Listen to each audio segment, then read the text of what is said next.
Friends, Bhavya classes में आपका एक बार फिर से हार्दिक स्वागत। आज हम लोग हमारी कक्षा 10 का जो त्रिकोणमिति का अध्याय है, इसमें हम आज 8.2 हम स्टार्ट करने वाले हैं। देखते हैं 8.2 का पहला प्रश्न क्या है। पहला प्रश्न दे रखा है, निम्नलिखित के मान निकालिए। आपको यहाँ पे देखो साइन 60, कॉस 30, साइन 30 और कॉस 60 वैल्यू दे रखी है। और आपको याद होगा, मैंने आपको जब पहले बेसिक जब चैप्टर स्टार्ट किया तब बेसिक के अंदर ये सारी चीजें आपको मैंने बहुत ही अच्छे से क्लियर की थी कि आप यहाँ पे क्या करेंगे, आपको मान याद होने चाहिए। जैसे साइन और आपको दो मान दे रखे हैं किसके, कॉस। तो आपको मैं एक बार रिवाइज करवा रहा हूं, तो आप ध्यान से सुने। आपको मैंने याद करवाया था कि 0, 30, 45, 60 और 90, इस प्रकार से एक सारणी थी जो मैंने आपको बनानी सिखाई थी। और मैंने आपको बताया भी था कि साइन 0 का मान 0 होता है, या 1/2 होता है, या 1/√2 होता है, या आपके √3/2 और ये 1। फिर इसकी पूंछ पकड़ के हम यहाँ लाते हैं तो √3/2, 1/√2, यहाँ पे 1/2 और यहाँ पे 0। ये मैंने आपको सिखाया था। और ये कैसे बने, क्या इसकी शॉर्ट ट्रिक थी, आप उसके लिए एक बार वापस बेसिक का वीडियोस देखें। अब हम इस क्वेश्चन को सॉल्व करते हैं। तो देखो इस क्वेश्चन में क्या है, सबसे पहले साइन 60। तो यहाँ साइन 60 देखें क्या है, √3/2। तो यहाँ पे हुआ √3/2। फिर आपको दे रखा है कॉस 30। अब इसके बीच में कोई निशान नहीं, मतलब यहाँ पे हमारे पास क्या होगा, मल्टीप्लाई होगा। तो यहाँ पे हम लगा देते हैं मल्टीप्लाई इंटू कॉस 30। कॉस 30 का मान कितना, देखो √3/2। तो यहाँ पे आ जाएगा √3/2 प्लस साइन 30। साइन 30 का मान 1/2 गुणा कॉस 60। कॉस 60 का मान भी 1/2। √3 को √3 से गुणा किया 3, 2 को 2 से गुणा किया 4, 1 को 1 से किया 1, 2 को 2 से गुणा किया 4। एलसीएम कितना, 4। तो यहाँ आ जाएगा 3 + 1 यानी 4/4। आंसर बनेगा आपके पास क्या, 1। तो ये हमारा हुआ पहला प्रश्न। बहुत ही इजी और सिंपल क्वेश्चन है। इसमें आपको सिर्फ ये क्या करना है, सारणी याद रखनी है। अगर सारणी याद नहीं भी हो तो एग्जाम स्टार्ट होने से आपको 15 मिनट पहले जो कॉपी मिलती है, बैक साइड का जो आपका रफ पेपर होता है, वहां पे ये सारणी पहले से आप बना के रखें, जिससे आपके ऐसे 3 से 4 क्वेश्चन अगर एग्जाम में आ गए तो वो आसानी से सॉल्व हो जाएंगे। तो बढ़ते हैं हमारे अगले प्रश्न में। क्या कहता है अगला प्रश्न, 2 tan 45। तो ध्यान से सुनना, 2 tan 45। अब 2 tan 45 जो है, ये टाइपिंग हल्की सी मिस्टेक है। देखो ये क्या है, 2 tan² 45। इसको ऐसे पढ़ना है, cos² 30 माइनस sin² 60। ये जो बीच में यहाँ 2 आ गया, ये यहां नहीं है, ये ऊपर की तरफ है। तो देखें, अब आपको मान तो पता ही होगा, tan 45 का मान सारणी में 1 होता है, प्लस cos 30 का मान, अभी थोड़ी देर पहले मैंने आपको बताया cos 30 का मान कितना होता है, √3/2। तो यहां पे आप याद रखें, अब √3/2, इसका भी क्या करना है, स्क्वायर, माइनस साइन 60 का मान होता है √3/2 का स्क्वायर। तो देखें, 2, 1 का स्क्वायर 1, √3 का स्क्वायर 3 और 2 का स्क्वायर आपके पास कितना हो जाएगा, 4 हो जाएगा, माइनस यहाँ पे भी 3/4। तो अब एक चीज देखें, 2 एकम 2, ये प्लस का ये माइनस का, इसका मतलब ये दोनों ही आपस में क्या हो गए, कट गए। तो आपके पास आंसर क्या बना, ओनली फॉर 2। तो इस प्रकार ये हुआ दूसरा प्रश्न। देखें, इसका स्क्रीनशॉट ले लीजिए। फिर हम बढ़ते हैं हमारे अगले प्रश्न में। तो देखें, अगला प्रश्न जो है ये एग्जाम में आने लायक क्वेश्चन है, क्योंकि ये बटे में दे रखा है, तो आपकी यहाँ कैलकुलेशन थोड़ी सी वैल्यू करेगी। तो देखें, आपको cos 45 का मान, अब मैं डायरेक्ट मान रख रहा हूं, cos 45 का मान होता है 1/√2। फिर आ जाएंगे अपन sec 30। अब बेटा देखो, sec 30 कैसे याद होगा, पूरी सारणी याद नहीं है, लेकिन एक चीज आपको याद है कि cos 30 का जो मान है वो होता है √3/2, और cos का उल्टा कौन होता है, sec होता है। तो sec 30 का मान कितना होगा, 2/√3। इस तरह से अगर आप साइन और कॉस के वैल्यू याद कर ले तो आप बाकी वालों को आराम से घुमा सकते हैं। तो यहाँ पे sec 30 क्या हो जाएगा, 2/√3 प्लस cosec 30। cosec साइन का उल्टा होता है, और साइन 30 का मान होता है 1/2, तो उसका उल्टा करेंगे तो क्या हो जाएगा, 2/1। यहां तक आपको कोई प्रॉब्लम नहीं होगी, ठीक है। अब देखें, ऊपर वाले को तो मैं छेड़ ही नहीं रहा हूं, नीचे वाले का एलसीएम कितना आएगा, √3, √3 से √3 कैंसल, ऊपर वाला 2, 1 का भाग इसमें दिया तो ये आ जाएगा 2√3। अब इसको ऊपर करते हैं तो 1/√2 क्या लिखेंगे, 1/√2, फिर इनटू में जाएगा तो ये ऊपर जाएगा तो ऊपर हो जाएगा √3 और ये होगा 2 + 2√3। तो अब क्या होगा, 1 का गुणा √2 3 से हुआ, तो ध्यान से सुने, ये हुआ √3। अब यहाँ पे इसका गुणा इससे करना है तो यहाँ पे क्या होगा, इसको जब आप इससे गुणा करोगे तो ये आएगा 2√2, फिर क्या होगा प्लस, जब इसका गुणा इससे करेंगे तो ये हो जाएगा 2√6। रूट के अंदर है दोनों तो इनका दोनों का गुणा हो गया। अब ध्यान से सुने, ऊपर √3, दोनों के बटे में आपके जो देख रहे हैं आपको क्या मिल रहा है, 2 कॉमन मिल रहा है। क्या मिल रहा है, 2 कॉमन मिल रहा है। तो यहाँ पे आप ले लेंगे √2 + √6। यहाँ तक कोई प्रॉब्लम नहीं। आप ध्यान से देखना, बहुत ही अच्छा प्रश्न है। यहाँ हमने √3 से √3 कैंसिल किया, हमने जो भाग लिया हमारा √3 से √3 कैंसिल किया, 3 आया, 2 आ गया ऊपर वाला, और यहाँ 1 का भाग इसमें दिया तो सेम गया, और ऊपर वाले से गुणा किया तो ये हुआ। फिर ऊपर वाले को यहाँ रखा, नीचे वाले को हमने पलट दिया।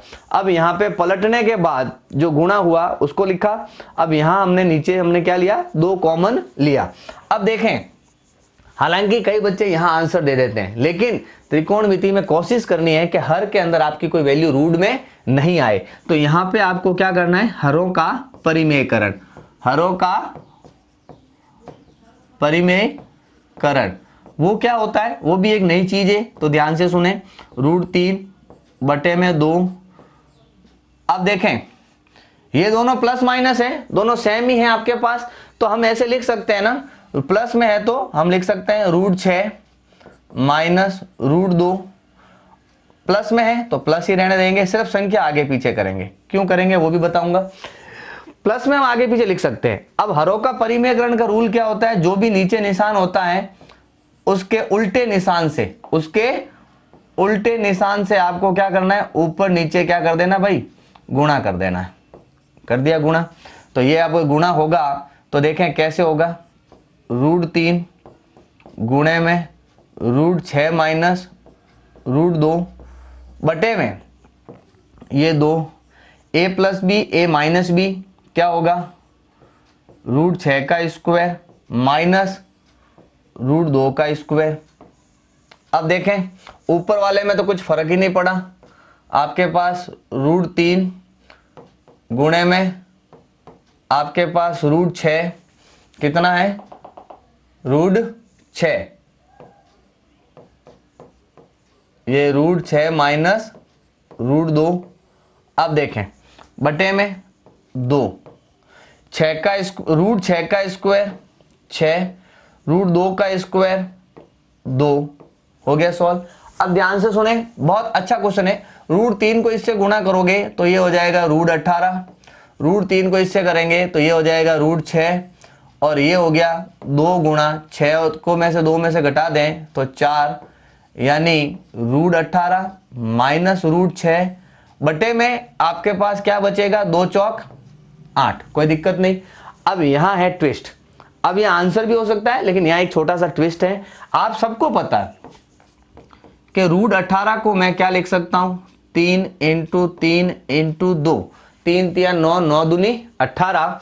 तो इसको ऐसे लिखा जा सकता है, मैं लिख देता हूं 3 × 3 × 2 माइनस, अब इसको क्यों नहीं लिख रहा हूं, क्योंकि इसका कोई जोड़ा बनने वाला है नहीं, तो इसको ऐसे ही छोड़ देते हैं। क्यों छोड़ देते हैं, ध्यान से सुने, √6 को आप क्या लिखेंगे, 2 × 3 के अलावा या 3 × 2 के अलावा, तो कोई कपल तो बन नहीं रहा, लेकिन यहाँ कपल बना, तो कपल का हमारे को इसमें बहुत यूज लेना है। तो कपल बना तो वो 3 बाहर, यहाँ आ जाएगा कितना, √2 माइनस यहाँ कितना, √6 और बटे में कितना 8, और यही आपका क्या है यहाँ पे आंसर। यहाँ पे कोई आपको अलग से सॉल्व करना नहीं है, क्योंकि नीचे आपका रूट हट चुका है, तो इसको और आगे ले जाने की हमें जरूरत नहीं है। ठीक है, तो इस प्रकार हमारा ये प्रश्न हुआ पहले का तीसरा। अब हम बढ़ते हैं हमारे अगले प्रश्न में, देखते हैं अगला प्रश्न क्या कहता है। इसमें भी आपको मान रखना है, देखो वैल्यू बहुत ही आसान है, जब आप इसकी प्रैक्टिस करोगे तो आपको सारणी की जरूरत ही नहीं पड़ेगी, बार बार आप मान रखोगे तो आपको याद हो जाएगा। जैसे अभी थोड़ी देर पहले आपको पता है, आप लोगों को मान तो याद ही होंगे कि साइन 30 का मान हमारे पास क्या होता है, 1/2 होता है। तो ये 1/2 प्लस tan 45 का मान सारणी के हिसाब से 1 होता है। और कोसेक 60 का मान याद नहीं, कोई बात नहीं, लेकिन आपको साइन 60 का मान याद है जो होता है √3/2, उसका उल्टा कर दीजिए तो यहाँ आ जाएगा 2/√3। फिर यहाँ पे सेक 30 इसका मान भी होता है 2/√3। फिर प्लस cos 60 का मान क्या होता है, cos 60 का मान होता है 1/2 प्लस cot 45 का मान होता है 1। अब यहाँ पे क्या हुआ, ये एक अलग ब्रैकेट है, इसको अलग से सॉल्व कर सकते हैं। कैसे, यहाँ पे ध्यान से सुने, 1/2 प्लस 1, नीचे कोई नहीं मतलब 1, तो यहाँ आ जाएगा 1 और ये 2, तो ये हो जाएगा आपके पास 3/2। तो आप ऐसे भी कर सकते हो एलसीएम से, और शॉर्ट में भी कर सकते हो, 2 1 कम 2, 2 और 1 3, 3/2 माइनस 2/√3।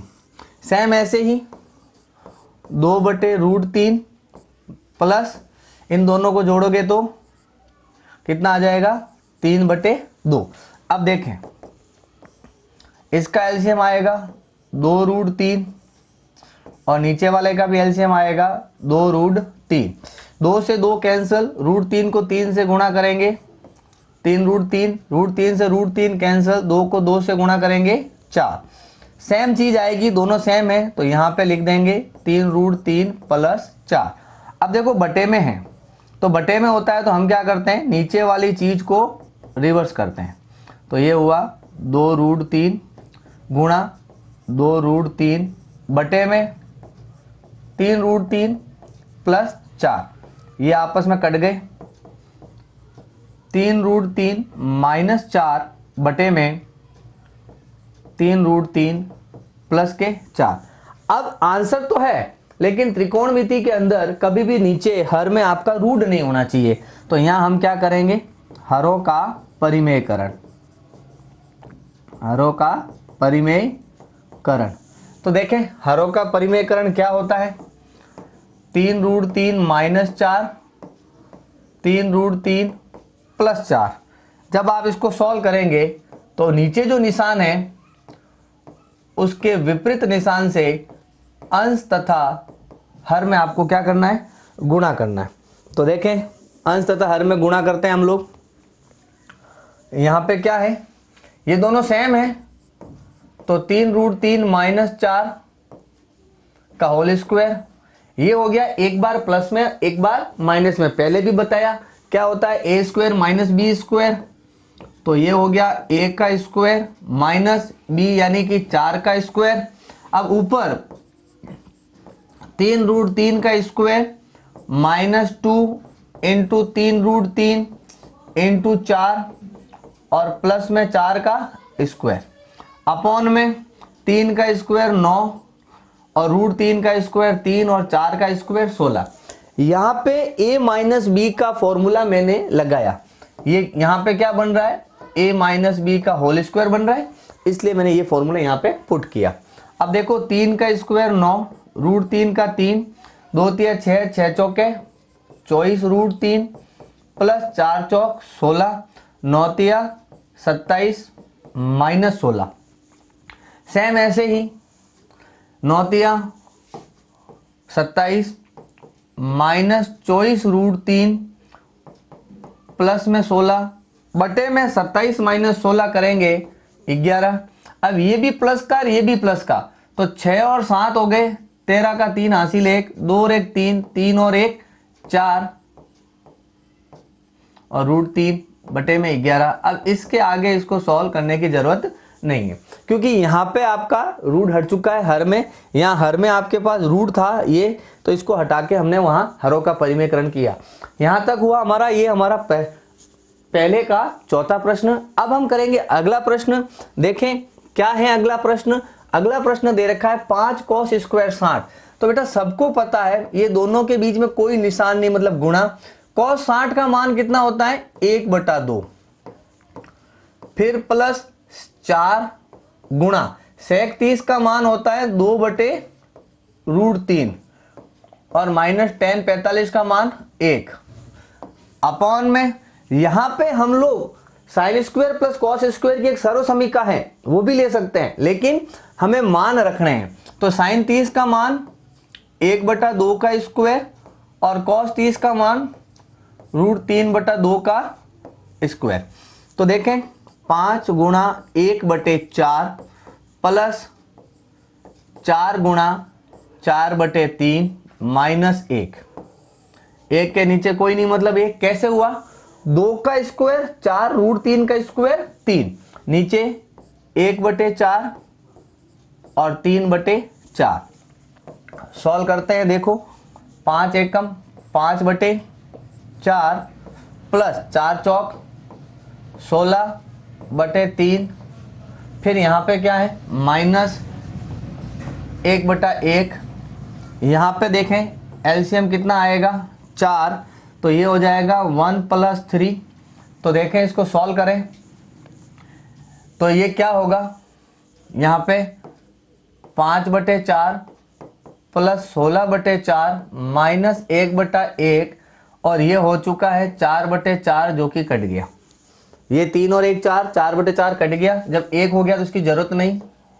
5/4 प्लस 16/3। यहाँ पे क्या था, यहाँ पे हमने थोड़ा सा गलत लिख दिया, यहाँ 3 था और ये भी यहाँ पे क्या होगा 3 होगा, तो यहाँ पे हम लोग इसको क्या करते हैं 3 कर देते हैं। ठीक है, यहाँ पे ये हमारे पास है 3, तो 16/3 माइनस 1/1।